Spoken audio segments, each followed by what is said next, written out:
Alright gang, there's a ton of new fragrances launching soon. Some I've already spoken about on the channel, some that I've already smelled in passing that I haven't spoken about on the channel, and then there's a bunch of other stuff that are soon to drop that I'm very curious to learn about. So if you're curious to find out about new fragrances, then please stay tuned.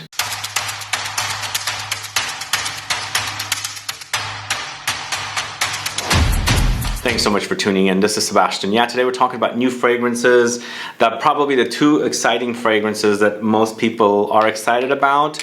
Very hyped brand, Tom Ford's Cherry Smoke and also Electric Cherry. If you haven't caught my video on these two fragrances, please go catch it. I don't have a lot of positive things to say about these two fragrances, but we're going to go ahead and start the video out with a quick mention of these two fragrances because I have a full review of it. You can go find out all about it in that video. But Cherry Smoke and Electric Cherry just came out. I picked up Cherry Smoke in the UK where Electric Cherry has not launched. Here it is launched. Both of these launched together here in the States. Both of them are $390. Very overpriced, very expensive. I don't think these are worth it. So I'm buying fragrances for you guys to let you know so you don't have to spend your money and buy fragrances that are not worthy of the price tag. And personally, I feel like Electric Cherry smells really cheap. Not worth the price whatsoever. Maybe on sale, but still I think it's very expensive. Cherry Smoke on the other hand does remind me a little bit of original Lost Cherry, but it does get smoky leathery for sure. So the initial blast is very cherry-like.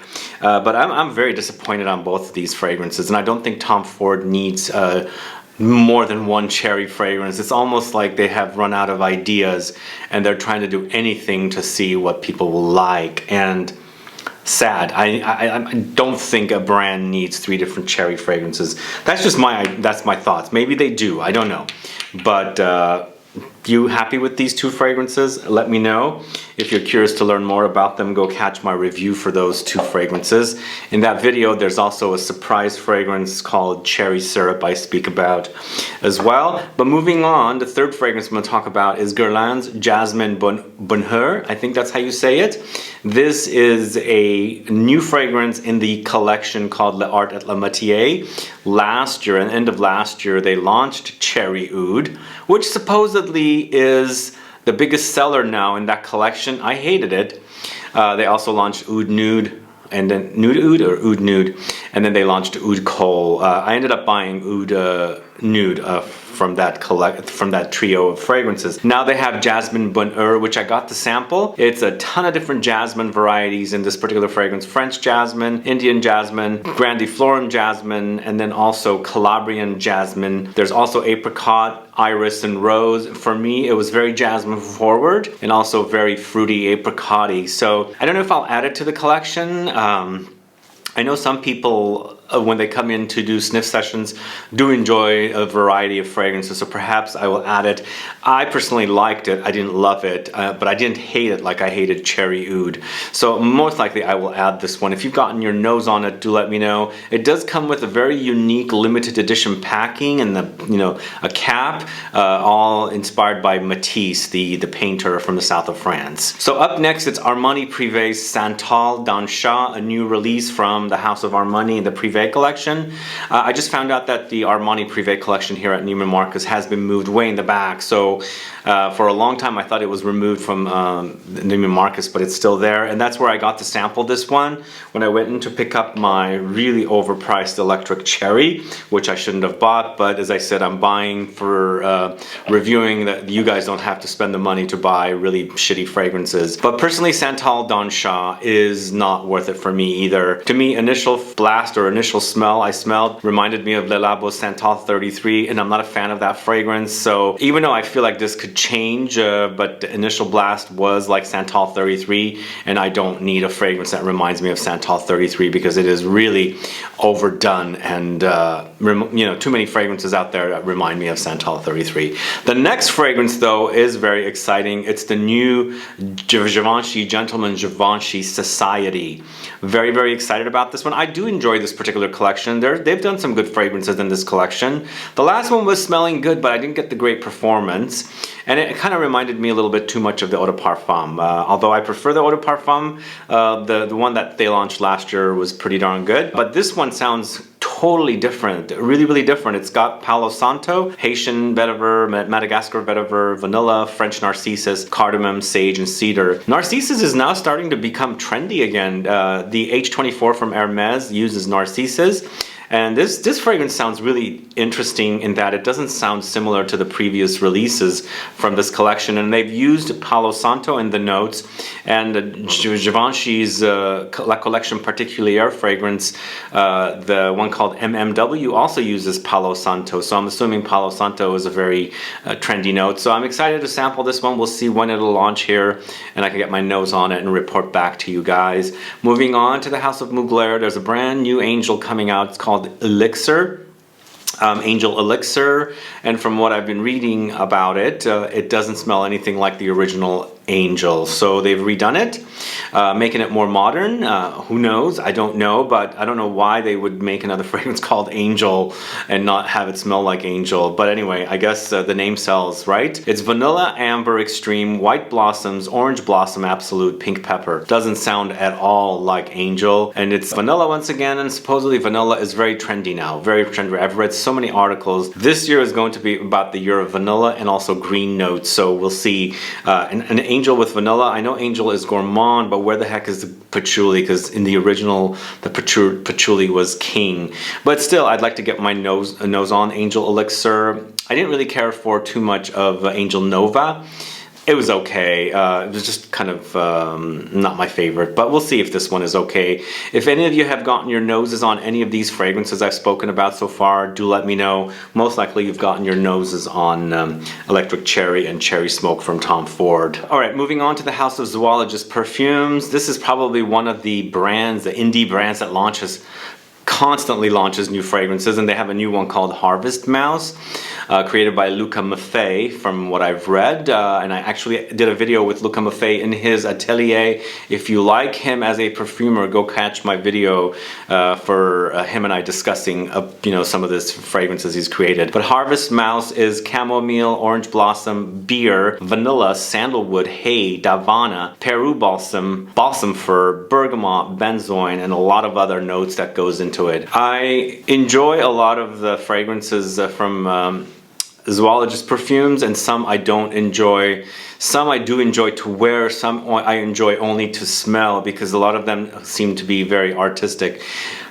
In this case with Luca Maffei, I think he's more of a conventional perfumer, so this sounds like it's going to be very wearable, so that's why I'm very, very curious to try this one. If you've gotten your nose on it, do let me know. I also didn't get my nose on Cardinal, and I love Cardinals as a bird. That's their beautiful color. I need to get my nose on that particular fragrance as well. Moving on to another Guerlain fragrance. This is Color Bonheur, I think, Le Flacon à Abel. So only 14 pieces are made of this most gorgeous bottle. I don't know how much it is, probably thousands of dollars, and it features notes of iris, white leather, apricot, rose, bergamot. Sounds beautiful, and that bottle is going to be a perfect bottle for someone who collects bottles or perfumes in general. But anybody get your nose on this one? And most likely not many people are going to get their nose on it because it's only 14 pieces. Is that 14 pieces in the whole world? Most likely it's only 14 pieces in the whole world. It's a really, really beautiful bottle. Really, really want a bottle of that, but I don't think I'll be able to get it. But who wants the bottle of this one? Let me know. Put a comment down so I can find out. Next, we've got a Parfums de Marly fragrance for women called Valaya. I feel like they're focusing too much on fruity fragrances for the women at this brand. I don't know, don't you think? Like the last couple of fragrances they've launched for feminine releases of this brand, they all have been fruity.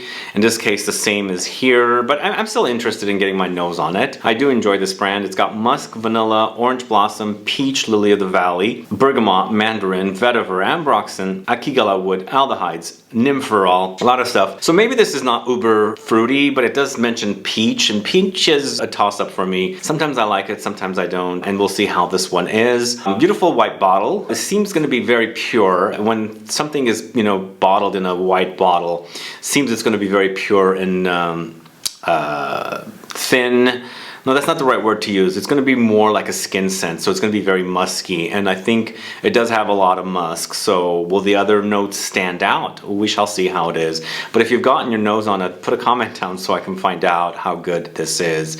I don't think it'll beat Delina. Delina is definitely tops for this brand. It's the biggest seller for Parfums Marly, including men's fragrances.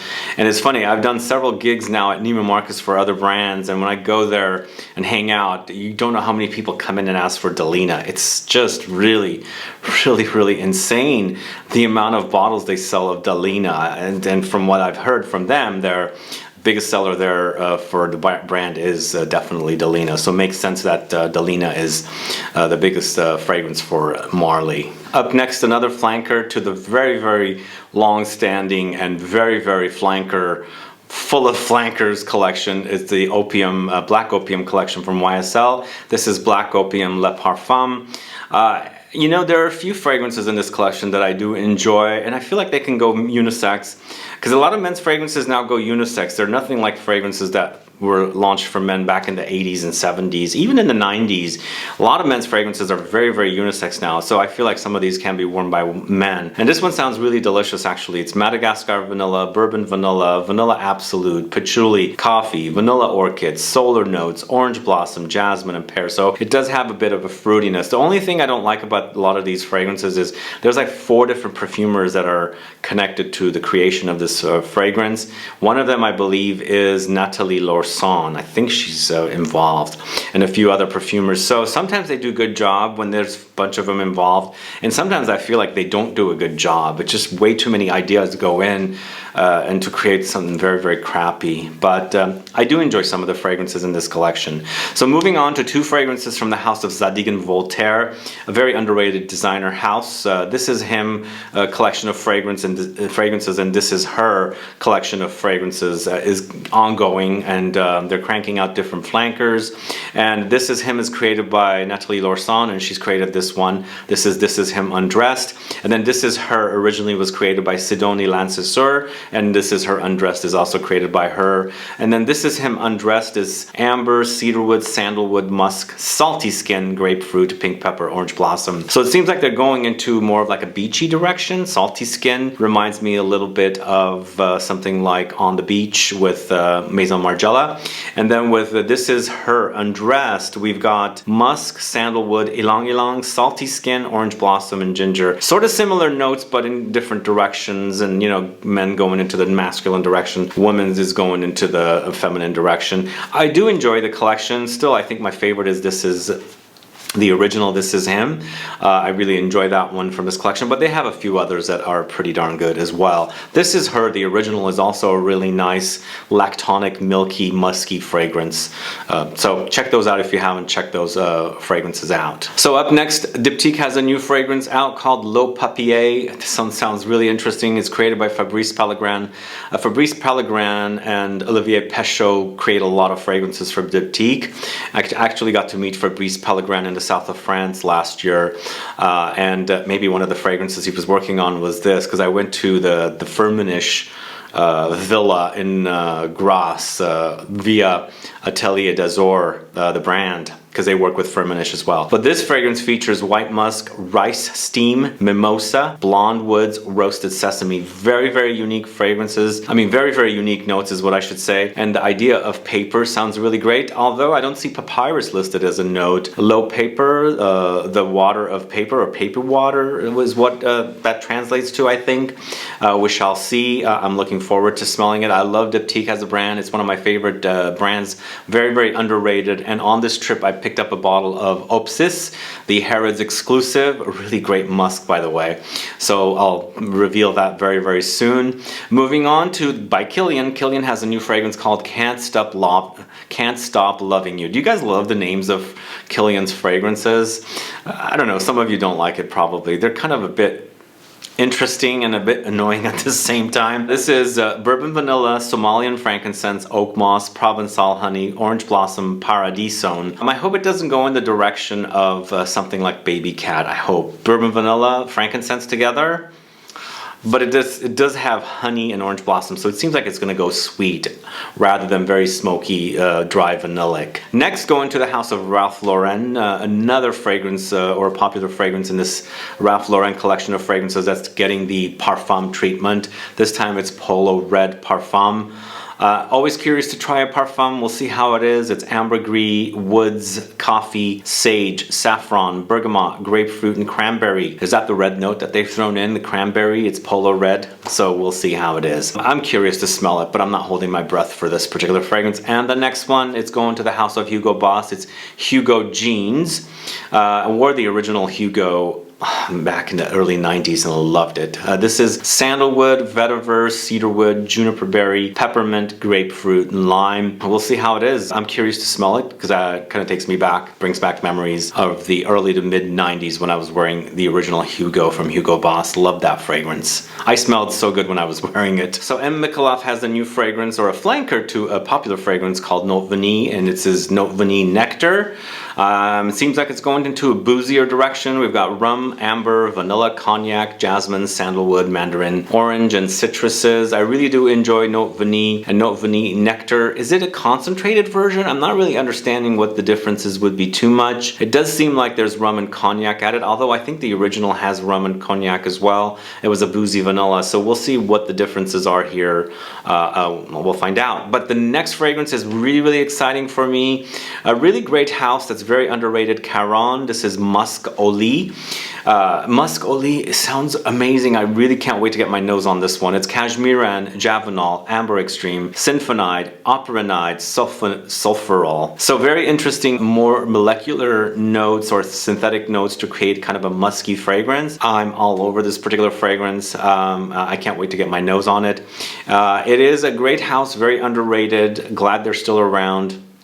And I'm definitely looking forward to smelling Musk-Le. Are you a fan of Caron? Do you enjoy some of their classic fragrances like Tabac, Blonde, and things like that? Their most popular, of course, is Pour un Homme de Caron, but they've got a ton of other fragrances that are also very, very popular classics that are kind of underrated.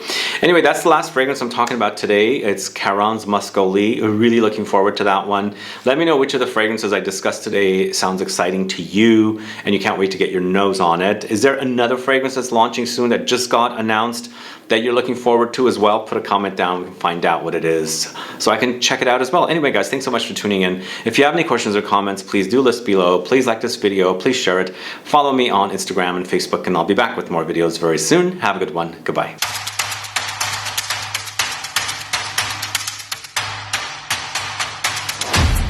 So as a couple of bonus options, there is this fragrance called Lavande de Lavaux from Maison Lavaux. If you guys have been watching Emily in Paris, you guys probably heard about it there. And I guess it's getting an actual release because in that particular season 3, they were working on a fragrance called Lavande de Lavaux. So this is actually coming out soon, or maybe it is launched already. And it's black pepper, coconut water, lavender, jasmine petals, fig leaves, black leather, cashmere woods, papyrus. I think it's 60 bucks for a 50 ml. Who knows? I might buy a bottle. We'll see.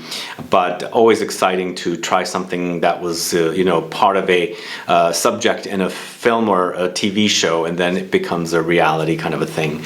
And then the next one, which I kind of brought up in yesterday's video with Tom Ford. This is Tom Ford's Soleil de Faux. Just like Cherry Smoke, which was selling last year, some people get their hands on a bottle and they sell them on eBay, and the same way that it happened with Cherry Smoke is happening with Soleil de Faux. Some people are already selling it on eBay, and I was mentioning how in that video, is this all staged and planned out by Tom Ford so people get excited about these fragrances?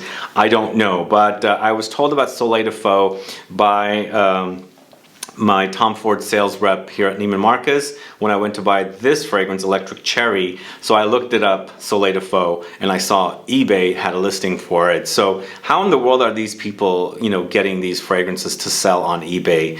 It just seems very, very planned. But either way, I'm interested in trying Soleil de Faux. Seems like Tom Ford really also relies on Soleil-themed fragrances. They've got so many different ones, and now we've got Soleil de Faux launching. If you've gotten your nose on it, do let me know. I don't have a notes breakdown or anything for it, so I can't report, but most likely it's going to be somewhere similar to the other Soleil fragrances. Anyway, guys, thanks so much for watching today. Stay tuned for another video tomorrow. Bye-bye.